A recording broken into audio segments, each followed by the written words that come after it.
warahmatullahi wabarakatuh, para pemirsa televisi yang sangat kami hormati. Para pemirsa, seperti kita ketahui bersama bahwa Allah itu sangat maha kaya dan Allah sangat maha pengasih lagi maha penyayang.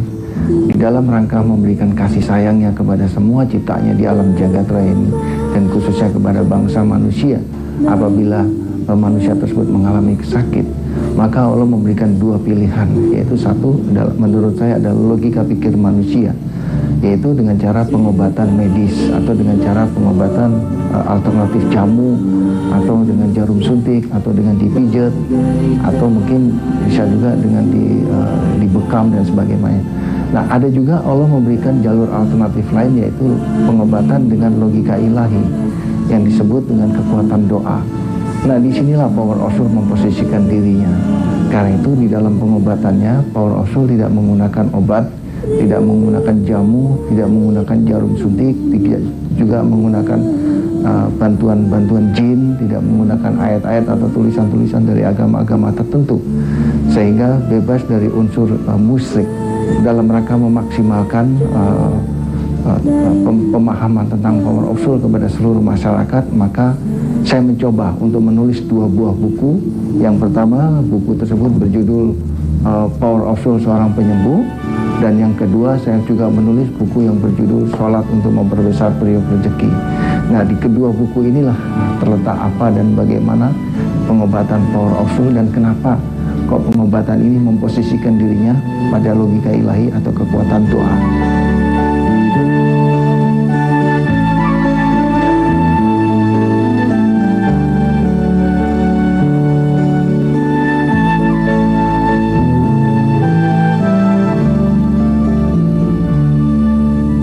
Alhamdulillah saya sampai saat ini boleh dikatakan nggak pernah kambuh lah, vertigo itu nggak pernah ini lagi. Ketemu dengan Pak Ustadz Sony saya bisa sembuh total. Pengobatan model beliau itu adalah yang nggak salah. Tak lupa juga saya mengucapkan banyak terima kasih kepada Bapak Ustadz Sony Sutrisna yang telah membantu saya dalam pengobatan alternatif terapi kolbu ini. Bersyukur bahwa saya telah bertemu dengan salah satu pengobatan, dan sampai sekarang saya alhamdulillah dalam keadaan sehat. Saya berterima kasih kepada Pak Sony. Mudah-mudahan penjelasan singkat ini bisa memberikan manfaat bagi kita semua. Wassalamualaikum warahmatullahi wabarakatuh. Ibu pengalaman ini berobat ke Ustadz Sony, udah sakit selama 3 tahun, sakit batu empedu, jantung, sama ginjal. Gejala awalnya sakit pendarahan hebat, sakit perut saya dengan sangat, pinggang, paha, semuanya sakit. Terus saya pendarahannya terus-menerus ya, setiap hari gitu. Terus melebihi dosis deh pokoknya keluarnya. Komplikasi dari gula. Awal gejalanya gula, darah tinggi. Yang saya rasain pertama cek yaitu sakit-sakitan terus gitu. Awalnya saya dada sebelah kiri nyeri, kalau banyak beraktivitas di rumah kadang-kadang langsung sesak napas, dan kepala juga sakit timbul nyeri-nyeri juga, kadang-kadang pindah-pindah kepalanya sakit. Lihat TV malamnya, terus pagi tertarik minta dianterin anak saya sama suami saya berobat ke sini, Pak Ustadz Sony sini. Pertama saya datang, saya cuma mengalami rasa hangat ya di tubuh saya. Terus saya mengalami tenang gitu, hati saya tenang banget gitu. Waktu itu kan saya gelisah banget gitu. Batu empedu yang tadinya selalu menusuk-nusuk di perut gitu ya, jantung juga selalu berdebar, ternyata sekarang alhamdulillah hilang semua. Perkembangannya banyak.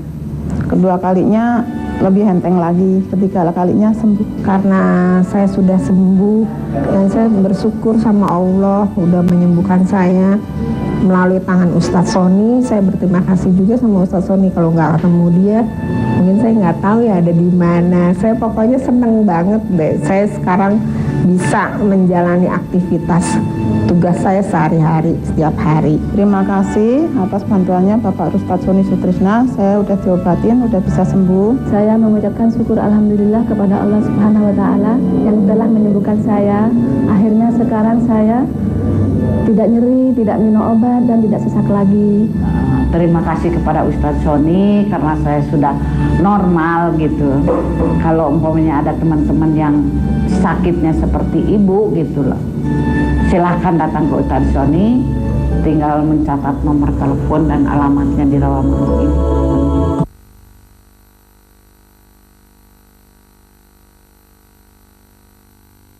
Assalamualaikum warahmatullahi wabarakatuh. Selamat pagi pemirsa JAK TV dimanapun Anda berada. Senang sekali pagi hari ini kita dapat kembali berjumpa dengan saya Marsha Nada selama 1 jam ke depan. Tentunya saya akan menemani Anda dalam program Inspirasi Pagi, yaitu sebuah program yang menawarkan solusi alternatif untuk kesembuhan dan kesehatan prima secara alami. Dan tentunya pagi hari ini Marsha tidak sendirian, sudah hadir bersama guru besar Power of Soul kita, ada Pak Ustadz Sony Sutrisna. Assalamualaikum Pak Ustadz Sony. Waalaikumsalam warahmatullahi wabarakatuh. Iya, senang sekali ya kita dapat kembali berjumpa tentunya dengan pemirsa yang ada di rumah. Dan tidak hanya saya dengan Pak Ustadz Sony saja, tapi sudah hadir juga mantan pasien dari Pak Ustadz Sony Sutrisna yang sudah datang ke terapi kalbu ya. Tentunya ada Ibu Ulia. Selamat pagi Ibu. Assalamualaikum. Iya, dan ditemani oleh Bapak, ada Bapak Taib di sini ya Pak ya. Apa kabar Pak? Alhamdulillah sehat. Alhamdulillah sehat ya Pak ya. Nanti kita akan sharing penyakit yang diderita oleh Ibu ya. Nanti kita juga ingin tanya-tanya dengan Bapak tentunya perkembangan dari Ibu sebelum diterapi di terapi kalbu sampai dengan sekarang nih bagaimana. Nanti kita juga akan buka line telepon untuk Anda pemirsa di 0215155111. Namun tema yang kami angkat hari ini wah sangat menarik sekali, yaitu mengenai kafir. Nah, sebenarnya kenapa Pak Ustadz Sony alasan ingin mengangkat tema mengenai kafir ini dan apa kaitannya juga dengan terapi kalbu? Silakan. Ya, terima kasih Mbak. Ya. Assalamualaikum warahmatullahi wabarakatuh. Waalaikumsalam. Para pemirsa JAK TV yang dimuliakan oleh Allah dan berbahagia. Para pemirsa, pada pagi hari ini kita akan coba mengangkat tema kita, itu kafir. Saya pikir tema ini sangat menarik karena hampir semua manusia, khususnya manusia yang beragama, pasti tidak ingin masuk dalam golongan yang disebut kafir tadi. Sebab kata-kata kafir ini kalau kita mendengar saja udah langsung merinding bulu kuduk kita. Sebab kafir ini adalah orang-orang yang diganjarnya nanti dengan neraka jahanam. Jadi tidak ada tempat yang enak di tempatnya kafir ini, karena kafir ini urusannya jurusannya neraka jahanam. Sehingga timbul pertanyaan kita, sebenarnya dimaksud dengan kafir ini apa sih? Kok sampai kafir ini menjadi momok yang mengerikan para pemirsa? Para pemirsa, ternyata kalau kita perhatikan kafir ini sama atau sinonim dengan tidak yakin. Nah, jadi lawan kata daripada iman ini ternyata. Kalau para pemirsa mungkin mengikuti acara JAK TV ini beberapa hari yang lalu atau beberapa saat yang lalu, kita pernah membahas tema kita iman ya. Iman itu artinya yakin. Jadi kalau kita berbicara iman itu sama dengan yakin. Nah kalau kita berbicara kafir itu lawan kata daripada iman. Berarti tidak yakin. Artinya tidak yakin. Gitu. Nah timbul pertanyaannya sekarang, tidak yakin terhadap apa, kan begitu? Kalau iman ini adalah orang yang yakin kepada rukun iman. Nah, rukun iman di dalam agama Islam ini ada aturan baku. Jadi nggak bisa dikarang-karang. Ini ada aturan main. Yaitu beriman kepada Allah, beriman kepada para malaikat, kitab-kitab dan seterusnya. Ini aturan main di dalam agama Islam yang disebut rukun iman atau rukun yakin tadi. Nah, orang-orang kafir adalah orang-orang yang tidak yakin terhadap apa? Tidak yakin terhadap rukun iman. Nah, pertama, tidak yakin kepada Allah. Bahwa ada ini yang bernama Allah ini tidak yakin dia. Terus kemudian tidak yakin juga bahwa Allah itu memiliki malaikat. Tidak yakin juga bahwa Allah itu memiliki beberapa kitab. Karena rukun iman itu kan beriman kepada kitab-kitab jamak.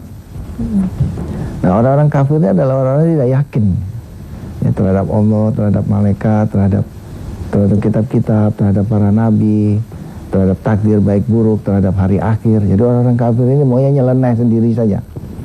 Selama ini kita menganggapnya bahwa orang kafir ini adalah orang yang beda agama. Ternyata menurut saya anggapan ini salah para pemirsa. Kenapa? Karena kalau kita perhatikan rukun iman ini beriman kepada Allah. Nah di sini timbul satu pertanyaan. Yang dimaksud beriman kepada Allah ini apakah sekedar nama saja? Menurut saya tidak tepat kalau kita menganggap Allah ini hanya sekedar nama. Karena Allah ini memiliki 99 Asmaul Husna. Artinya apa? Artinya di dalam kita memahami Allah ini kita harus memahami 99 tadi. Nah, salah satu misalkan Allah itu maha memiliki rezeki. Nah, orang-orang kafir ini tidak yakin bahwa Allah ini maha memiliki rezeki.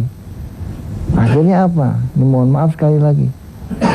Nanti minta tolong kepada gunung, minta tolong kepada jin, minta tolong kepada tempat-tempat keramat, ya, mistik-mistik dan segala macam. Nah, ini orang-orang seperti ini adalah orang yang tidak yakin bahwa Allah itu maha memiliki rezeki. Kita akan bahas lebih dalam lagi pada segmen berikutnya. Iya, baik, terima kasih Pak Ustadz Sony atas pembukaannya, luar biasa sekali. Nanti kita akan lanjutkan tentunya penjabaran mengenai tema kita hari ini. Jangan kemana-mana, tetaplah bersama kami.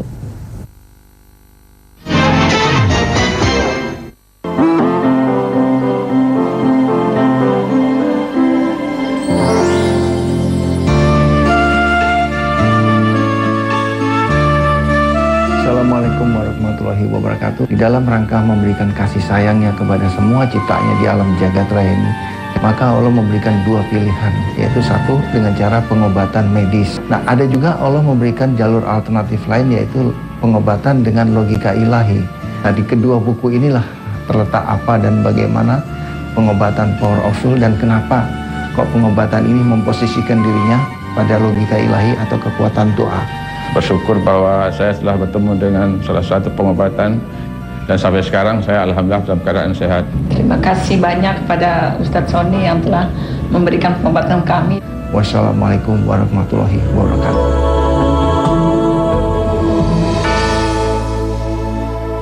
Ketidakseimbangan pada diri kita membuat diri kita tidak nyaman. Nah, dengan metode ini membuat keseimbangan mulai dari diri kita sendiri sebenarnya. Metode yang saya lakukan untuk penyembuhan ini adalah dengan energi zikir. Abdul Aura 1000 doa isinya asli herbal Indonesia. Gula darah, jantung, stroke, gagal ginjal, migrain, darah tinggi, saraf kejepit, ingin duduk, juga berbagai macam penyakit jenis komplikasinya. Bahkan memang kita saat ini memang sedang menangani banyak sekali bermasalah dengan tumor.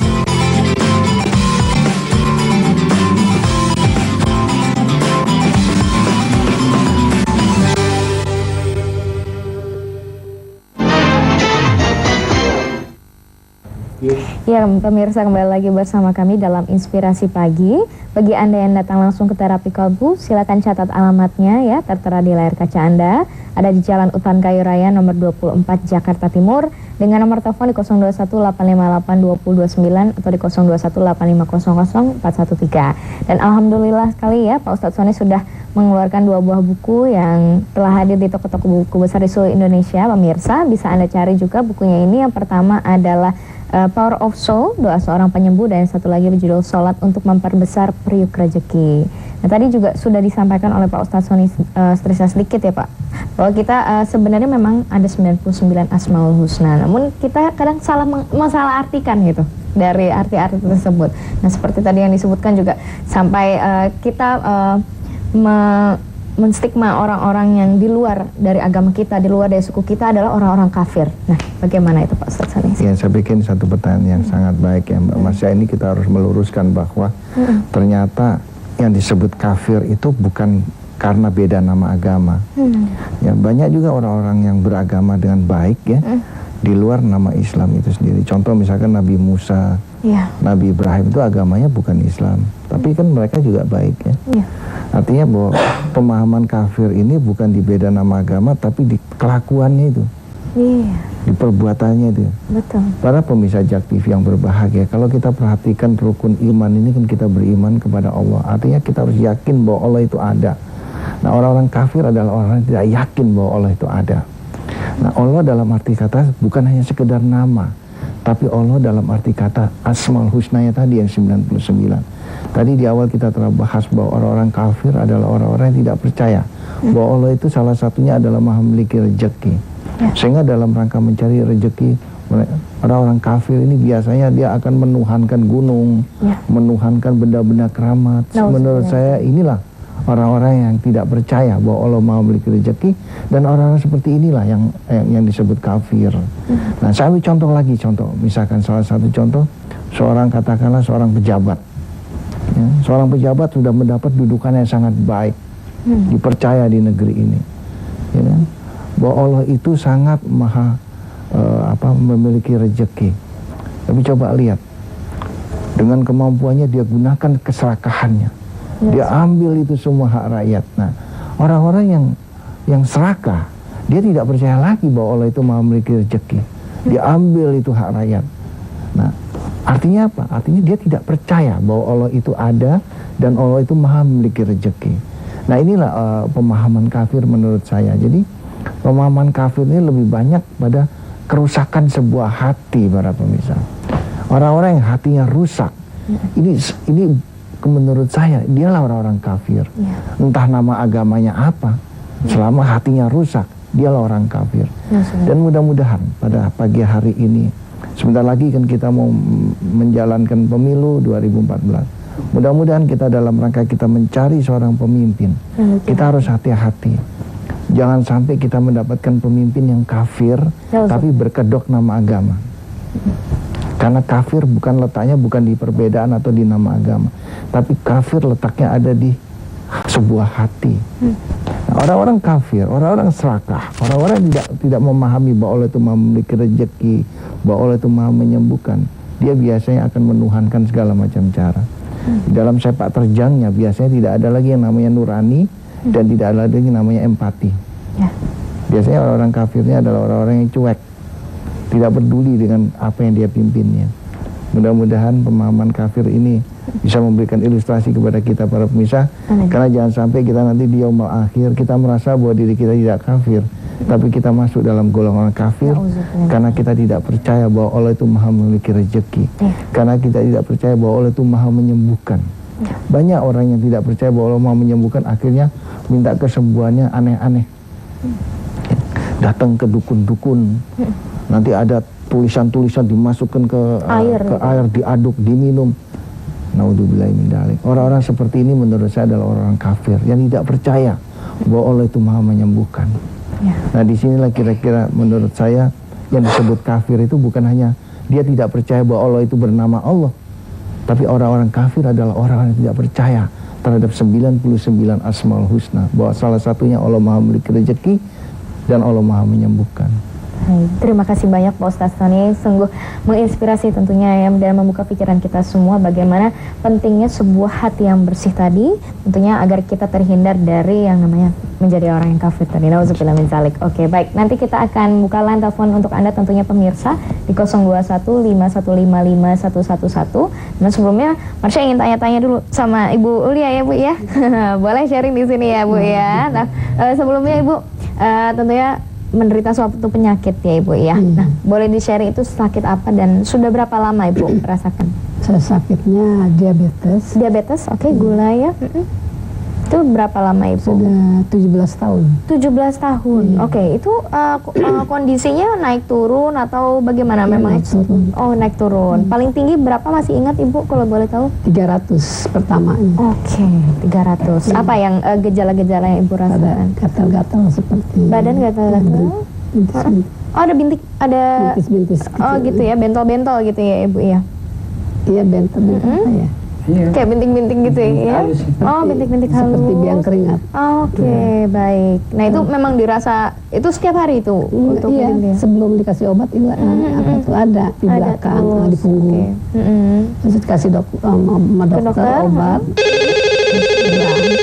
Hilang. Udah semua itu, cuman gulanya tuh naik turun. Gulanya yang naik turun terus ya. Oke, nanti kita lanjutkan lagi ya Ibu Ulia, Bapak Toya, nanti masih ingin tanya dengan Bapak juga. Kita akan buka line telepon terlebih dahulu. Halo, Assalamualaikum, selamat pagi.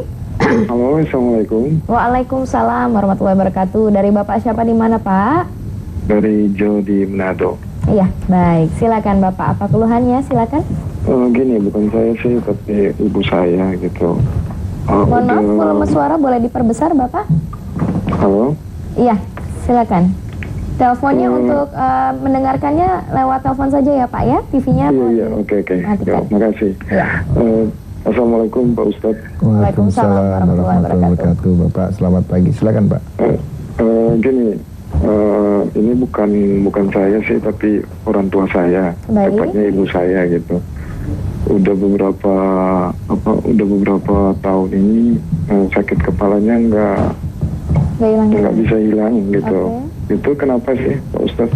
Baik, sakit kepala ya untuk orang tua dari Bapak ya Pak ya? Iya. Sudah bertahun-tahun gitu Pak? Iya. Baik, bagaimana? Sudah cukup kurang lebih Pak Ustadz Soni? Sudah. Nanti akan kami jawab setelah jeda pariwara ya Pak ya. Jangan kemana-mana, tetaplah bersama kami pemirsa. Terima kasih banyak untuk Bapak yang di Manado tadi sudah menghubungi kami. Tetaplah bersama kami dalam Inspirasi Pagi.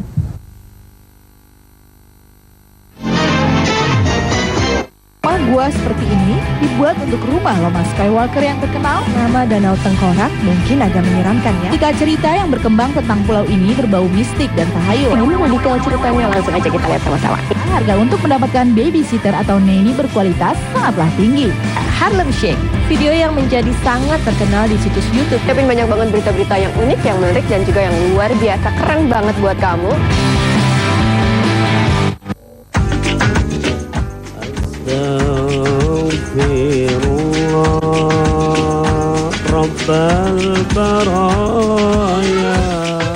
Sesuatu dalam kehidupan kita sudah diatur oleh Allah dalam Al-Quran.